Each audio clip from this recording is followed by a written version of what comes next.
Hi friends and followers, ఎలా ఉన్నారు?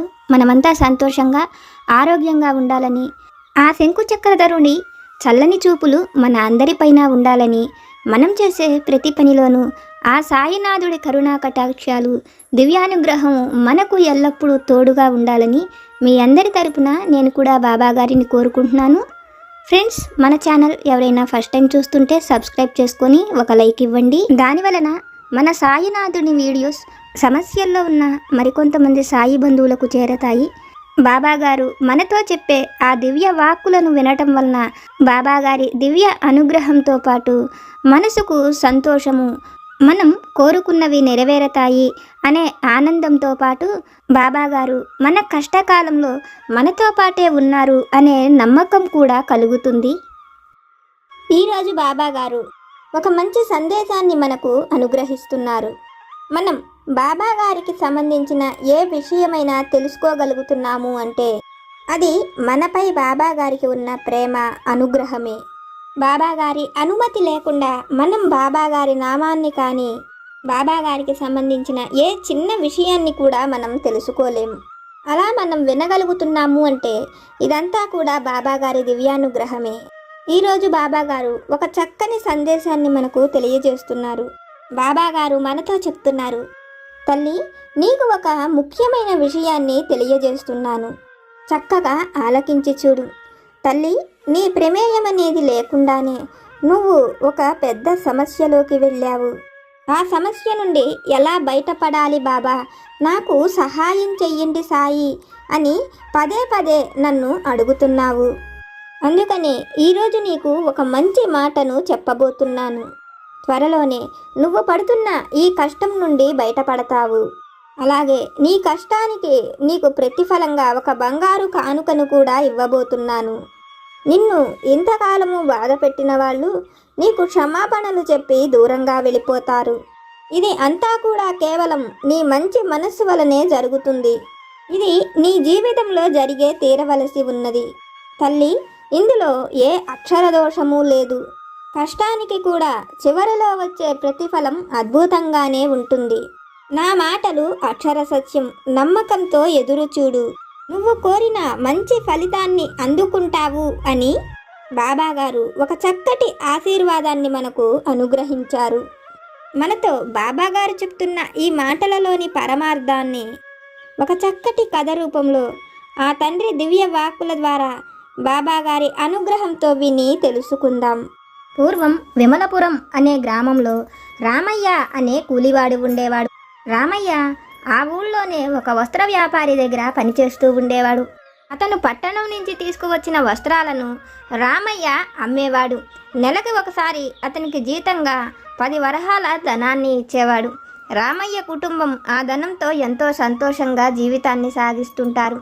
అయితే ఆ వ్యాపారస్తుడు కూడా పెద్దవాడు అయిపోవడంతో అతను తన కొడుకుల దగ్గరకు వెళ్ళిపోవాలని నిర్ణయించుకొని రామయ్యతో ఆ వస్త్ర వ్యాపారాలు తాను చెయ్యటం లేదని, ఇంకా అతను ఆ గ్రామం నుంచి వెళ్ళిపోతున్నానని, అయితే ఇన్నాళ్ళు రామయ్య తన దగ్గర పనిచేసినందుకు అతనికి 100 వరహాల ధనాన్ని ఇస్తున్నానని చెప్పి ఇచ్చి వెళ్ళిపోతాడు. తన యజమాని ఒక్కసారిగా 100 వరహాల ధనం అతనికి ఇచ్చేటప్పటికి రామయ్యకు ఎంతో సంతోషం కలుగుతుంది.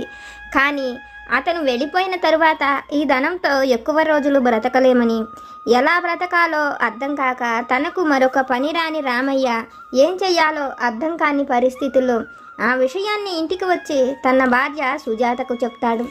రామయ్య మాటలు విన్న సుజాత, మనం ఇంతకుముందు ఏ పని చేసుకున్నామో ఇప్పుడు కూడా ఆ పనే చేసుకొని సంతోషంగా బ్రతకవచ్చని, నువ్వు ఇన్నాళ్ళు పని చేసినందుకు నీ యజమాని మనకు సంవత్సర కాలం సరిపోయే అంత ధనం ఇచ్చాడని, అయితే ఆ ధనమంతా మనం వస్త్ర వ్యాపారానికి ఉపయోగించి మనం కూడా జీవితంలో సంతోషంగా బ్రతికేట్టు మనమే సొంతంగా వ్యాపారం చేసుకుందామని, అందుకు ఉపయోగపడేట్లే నీ యజమాని మనకు అంత ధనం ఇచ్చాడని చెప్పి అతనిని పట్టణానికి వెళ్ళి కొన్ని మంచి జరీ పట్టు చీరలను తెమ్మని చెప్తుంది.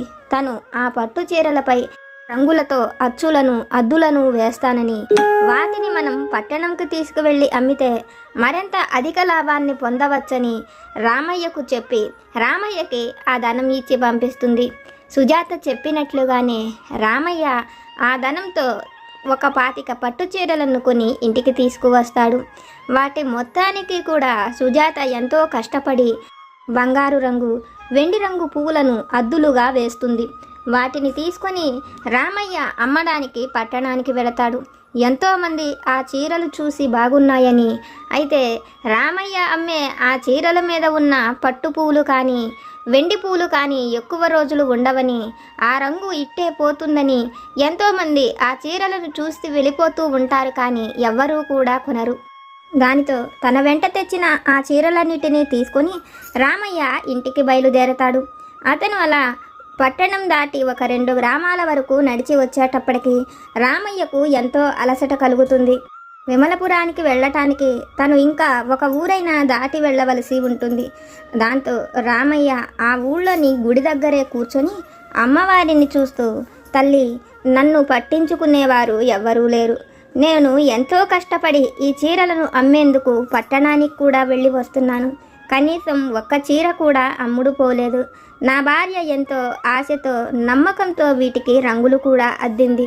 ఇప్పుడు తనకు నేను ఏమి సమాధానం చెప్పాలో కూడా అర్థం కాని పరిస్థితుల్లో ఉన్నానంటూ అమ్మవారి దగ్గర తన కష్టమంతటిని కూడా చెప్పుకుంటాడు. రామయ్య చెప్పిన ప్రతి మాటను ఆ ఊరి గ్రామదేవతైన పోలేరమ్మ వింటూనే ఉంటుంది. రామయ్య మాటలన్నీ పూర్తి చేసుకొని తన చీరలు తీసుకొని బయలుదేరుతున్న సమయంలో పోలేరమ్మ అతనికి ఎదురుగా వచ్చి, రామయ్య, నాకు ఒక చీరని చూపించు, నాకు మంచి చీరలు కూడా లేవని అమ్మవారు మాట్లాడుతుంది. అమ్మ తనకు ఎదురుగా ఆ విధంగా కనపడి తనను చీర అడగటం చూసిన రామయ్య ఆశ్చర్యంగా, తల్లి, నువ్వు తలుచుకుంటే నీకు ఏమి తక్కువ? నీకు ఏ చీర కావాలంటే ఆ చీర తీసుకో, నీకు చీరలు లేకపోవటం ఏమిటని అనేటప్పటికీ పోలేరమ్మ తన ఒంటి మీద ఉండే పమిట కొంగును రామయ్యకు చూపిస్తూ, ఈ పమిటంచు నిండా చూడు ఎన్ని చినుకులు ఉన్నాయో. ఈ గుడి పూజారి నాకు మంచి చీర కట్టించి సంవత్సరం పైన అయిపోయినదని ఒక ముతక చీరను తనకు కట్టాడని అమ్మవారు ఆ చీరను చూపిస్తూ ఉంటుంది. రామయ్య ఆ చీరను చూస్తూ, తల్లి, గ్రామస్తులు నీకు ఒక్క మంచి చీరను కూడా పెట్టలేదా? నీకోసం నా దగ్గర ఉన్న ఈ చీరల్లో నీకు నచ్చిన వాటిని తీసుకో అని చెప్పి అంటూ ఉంటాడు. ఆ మాటలకు పోలేరమ్మ, గ్రామస్తులు నాకు ఎప్పుడు మంచి మంచి చీరలు తెచ్చి ఇస్తూనే ఉంటారు, కానీ వచ్చిన ప్రతి చీరని పూజారి అతని భార్య తీసుకుంటున్నారని, తనకు అటువంటి వస్త్రాలు ఏవీ కట్టలేదని, ఆఖరికి నిన్న గుడి ధర్మకర్త తనకు ఒక మంచి జరీ చీరను పంపినా అతడు ఆ జరీ చీరను కూడా తనకు కట్టలేదని అమ్మవారు రామయ్యతో చెప్తుంది. అమ్మ మాటలు విన్న రామయ్య ఆశ్చర్యంగా, తల్లి, అతను నీకు ఆ చీర కట్టకపోతే మరి ధర్మకర్త ఎలా ఊరుకున్నాడని అడుగుతాడు. అందుకు ధర్మకర్త ఆ పూజారికి ఇచ్చిన చీర గురించి ఏమీ పట్టించుకోడు, అసలు గుడికి వచ్చి చూసి ఎన్ని రోజులయ్యిందో అని అమ్మవారు మాట్లాడుతూ ఆ ఉన్న చీరలన్నిటినీ ఒక్కొక్కటి తీసుకొని చూస్తూ, ఈ చీరలన్నీ కూడా ఎంతో బాగున్నాయి, నాకు ప్రతి చీర నచ్చింది. ఒక చీర కలరు నచ్చితే మరొక చీర అంచు వచ్చింది, కొన్ని చీరలకు నీ భార్య వేసిన పువ్వులు నచ్చాయి, కాబట్టి ఈ చీరలన్నిటినీ నేనే తీసుకుంటానని పోలేరమ్మ రామయ్యతో చెప్తుంది. రామయ్య పోలేరమ్మ తల్లి మాటలు విని ఎంతో సంతోషంగా ఆ చీరలన్నిటినీ అమ్మవారినే తీసుకోమని చెప్తాడు.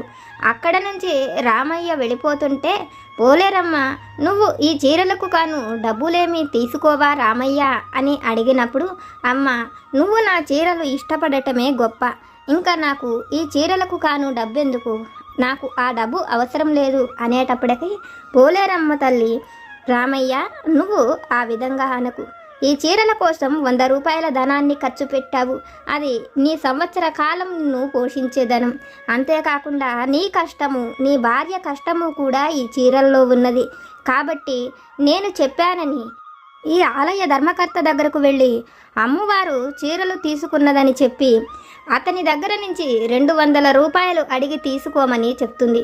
అమ్మ మాటలు విని రామయ్య ఎంతో సంతోషించి అమ్మ చెప్పినట్లుగానే మరుసటి రోజు పొద్దున వరకు రామయ్య ఆ ఊళ్ళోనే ఉండి ఆ ఊరి ధర్మకర్త దగ్గరకు వెళతాడు. తాను చీరల వ్యాపారం చేసుకునేవాడినని, వ్యాపారం కోసం ఈ గ్రామానికి వచ్చానని, తనను అమ్మవారు ఏ విధంగా కరుణించిందో, తన దగ్గర చీరలు ఎలా తీసుకున్నదో అన్ని విషయాలను ఆ ధర్మకర్తతో చెప్తాడు. రామయ్య మాటలు విన్న ధర్మకర్తకు రామయ్య తనతో అబద్ధం చెప్తున్నాడేమో, అతని దగ్గర డబ్బులు తీసుకోవాలి అనే ఆలోచనతో రామయ్య ఈ విధంగా మాట్లాడుతున్నాడనుకుని, అమ్మవారి పైన అబద్ధాన్ని చెప్పకు. అమ్మ నీ దగ్గర చీరలు తీసుకున్నదని, అమ్మ చూస్తూ ఉండదని, నువ్వు ఆ విధంగా చెప్పకూడదని, కావాలంటే సహాయం కోసం వచ్చి ఉంటే నీకు ఏదైనా 10 పరకో దానం ఇస్తాను, తీసుకువెళ్ళమని చెప్తాడు.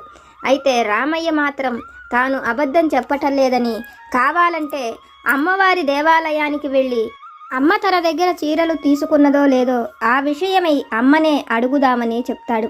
రామయ్య మాటలు విన్న ధర్మకర్తకు అమ్మవారిని ఎలా అడగాలి, అమ్మ తన దగ్గర చీరలు తీసుకున్నదో లేదో ఎలా చెప్పగలదు, అసలు ఇతను చెప్పిన ప్రతి మాట నిజమో కాదో అమ్మవారి దేవాలయానికి వెళదామని, అతను నిన్న పంపించిన చీరను కూడా పూజారి కట్టలేదని చెప్తున్నాడు కాబట్టి ఆ విషయాలన్నీ స్వయంగానే తెలుసుకోవాలనుకున్న ధర్మకర్త రామయ్యను తీసుకొని పూజారి ఇంటికి వెళ్తాడు.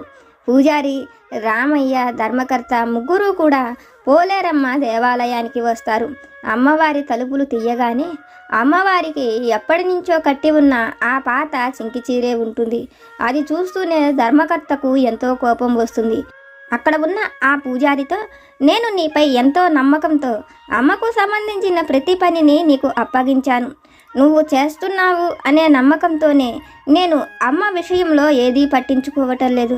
కానీ ఇది ఎప్పుడో కట్టిన పాత చీర, అది కూడా చిరుకులు పడిపోయింది. అమ్మవారికి ఆ చీరనే ఉంచావు. నిన్న సాయంత్రం నా కూతురు తన అత్తగారింటికి వెళ్ళి సంతోషంగా జీవిస్తున్నది కదా అనే ఆనందంతో అమ్మకు నేను అనుకున్నట్లుగానే ఒక మంచి జరీ చీరను పంపాను, అది కూడా నువ్వు కట్టలేదు. ఆ చీర ఎక్కడ ఉన్నదని అడుగుతాడు. ఆ మాటలు వింటున్న రామయ్య ధర్మకర్తతో, పాపం ఈ విషయంలో పూజారిని అడిగితే ఏం చెప్తాడు, ఆ చీర గురించి పూజారి భార్యను అడగండి, పూజారి ఈ విషయంలో ఏమీ చెయ్యలేడు. అలాగే నేను చెప్పినట్లుగా నా చీరలు అన్నీ అమ్మవారి పాదాల వద్దే ఉన్నాయి. ఆ చీరల మూటను చూసిన తరువాతైనా నా ధనం నాకు ఇవ్వమని అడుగుతాడు. రామయ్య చెప్పినట్లుగానే తన చీరల మూట అమ్మవారి ఎదురు ఉంటుంది. అది చూస్తూనే ధర్మకర్త ఎంతో ఆశ్చర్యపోతాడు.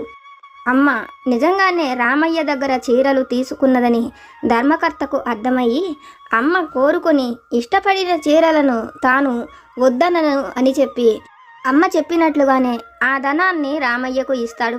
రామయ్య ఆ ధనం తీసుకొని ఎంతో సంతోషంగా ఇంటికి చేరుకొని సుజాతకు అన్ని విషయాలు చెప్తాడు. అతను ఎంత ప్రయత్నించినా ఆ చీరలు ఏవి అమ్ముడు పోలేదని, అందరూ ఆ చీరల మీద ఉన్న రంగులు పోతాయని అనుకుంటున్నారని, అన్ని విషయాలను అమ్మవారు తనను ఎలా అనుగ్రహించి ఆ ధనం తనకు ఎలా చేరిందో ఆ విషయాలు అన్నీ సుజాతతో చెప్తాడు. ఇంకా వాళ్ళ చీరలు ఎవ్వరూ కొనరు అన్నట్లుగా రామయ్య సుజాతతో ఆ విషయాలను చెప్పి, అతను ఆ చీరల వ్యాపారం కాకుండా మరొక పని ఏదైనా చేసుకుందామని భార్యతో చెప్తాడు.